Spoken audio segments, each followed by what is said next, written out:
Conflict is inevitable in any human system, but dysfunction, that's optional. The most effective leaders transform it into synergetic and creative agreements. Unfortunately, we live in a conflict avoidance society with little or no useful training in working effectively with conflicts that have turned hostile and angry. Avoided or suppressed conflict doesn't go away. It festers, showing up passive-aggressively as disengagement, low energy, and misalignment. All are costly. In addition, unresolved conflict impacts the entire team, not just the obvious combatants. The word conflict literally means to strike, but what if that hostility could be used to generate momentum instead of mayhem? In this video, we will specify 7 steps to do just that.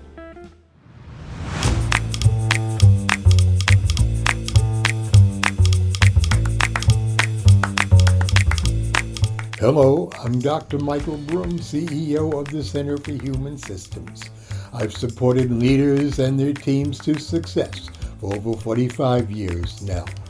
Welcome to my videos. I mentioned in the opening that unresolved conflict is a human system problem that impacts the entire team, not just the combatants.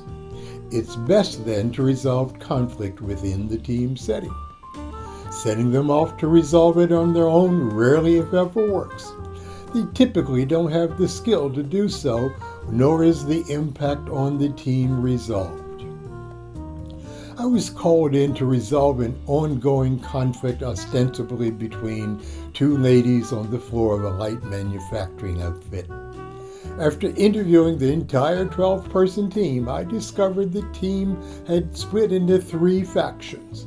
Faction 1 favored one lady, Faction 2 the other, and Faction 3 just wanted to stay out of the way. You can imagine the negative impact the unresolved conflict was having on the productivity of the entire team. The conflict had to be resolved within the team if productivity was to be restored. Not surprisingly, the team was very helpful in the resolution process. Here are the 7 steps. Step 1. Name the conflict and set the stage for its resolution. When emotions rise, as accusations fly, and people begin talking over one another, it's time to pause. Don't ignore tension. Name it. You might say, let's pause here. It seems we have some different views. That's good, but let's slow down and really listen to each other. Speed is the enemy of conflict resolution. Interruptions escalate tension. Instead, slow the pace. Contract for no interruptions. They escalate the conflict when no one feels heard. Focus on one issue at a time to avoid confusion. Often the folks involved are upset about different things. Separating the issues is a must. What you're after is a space for each voice to be truly heard and each issue to be fully resolved. Slowing down sets the stage for shifting from judgment to curiosity. Model that yourself. Don't take sides and be genuinely curious about all sides. You might say, can we agree to no interruptions and focus on just one issue at a time? Explain why, which can help slow the peace further and restore calm. Step 2. Invite clarity and precision. Fortunately, the root of most conflicts isn't malice, it's misunderstanding. Misunderstandings were the fuel for 98% of the conflicts I facilitated over the years. Leaders can clear the fog by helping each person clarify what they mean and check that others understand. The more you can get them talking to each other in this process, not just you, the better.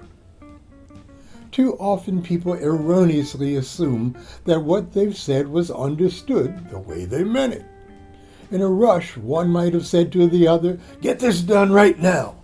And the other, feeling insulted, complains about being disrespected. The first person needs to explain about the last-minute panic they were in that caused them to give such a peremptory order. And the second needs to clarify the specific action that would signify the respect they want, such as, please be more polite asking me to do last-minute tasks. Clarity of intention and precision in language support mutual understanding and trust. Many conflicts simply disappear once both have been achieved. Step 3. Acknowledge emotions and engage them. Don't avoid them. Too often emotions are thought to have no place in the workplace. But they aren't a problem. They're part of being human and they offer useful information. As human beings, emotions are what motivate us despite our desire to be totally rational, which is really not possible. As information, emotions indicate a depth of caring. Ignoring them says you don't care and guarantees deeper conflict. People who feel heard are much more likely to listen. Those who don't feel heard, particularly their emotions, will continue trying to make their point louder and louder. Listen beyond the words for what the combatants really care about. They want you to know. Anger may signal a sense of injustice. Fear typically senses some sense of risk or threat. Don't miss emotions, invite them. Keep someone who's in a high emotional state talking until their bucket of emotions begins to empty.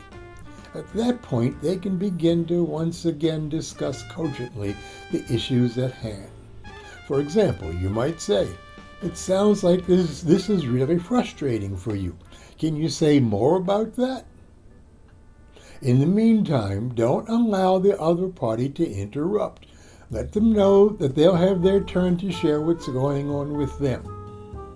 Interestingly enough, when their turn comes, and they've heard all the other has to say, they may be calmer as well. Step number 4, establish their shared purpose. Once everyone has heard and people can listen again, reconnect them to the goal of the team and the organization. This grounds the conversation in their collective intent and commonality rather than their personal agendas.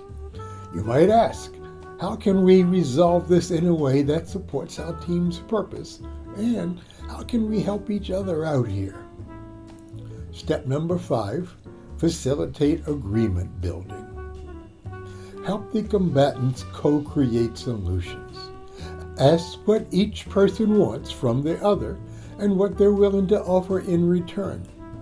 Once again, clarity and explicitness is important while maintaining no interruptions and one topic at a time.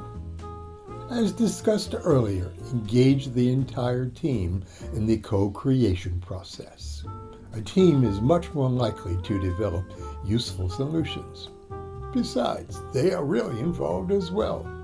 Conflict on a team is a team problem, not just a problem between the combatants. For example, suggest to the combatants what do each of you need to feel okay moving forward. Then, what are you each willing to do to support the solution? Follow up with, the rest of you, what do you think? 6. Check for real agreement. Do not accept capitulation. They are unresolved and will want their pound of flesh in return at some undetermined point. Do not accept compromises that aren't satisfying. No true resolution lives there. Don't mistake silence or a head nod for true buy-in. Get verbal, meaningful commitments. Keep the conversation going until the parties indicate true satisfaction. Otherwise, you'll be revisiting this conflict one more time at least. For example, suggest, can each of you say what you're agreeing to out loud? Then watch the tone and body language. Check for clear congruence of both. If it isn't there, continue to a better resolution. Step 7, rebuild trust where it's been damaged, follow up for accountability. Trust is the currency of influence. When it's broken, conflict deepens. Rebuild it through consistently keeping the agreements of the resolution that must always include listening to one another. Set a time to revisit the agreements to ensure follow-through. For example, suggest, let's check back next week to see how this is going. In closing, lead with the infinite perspective.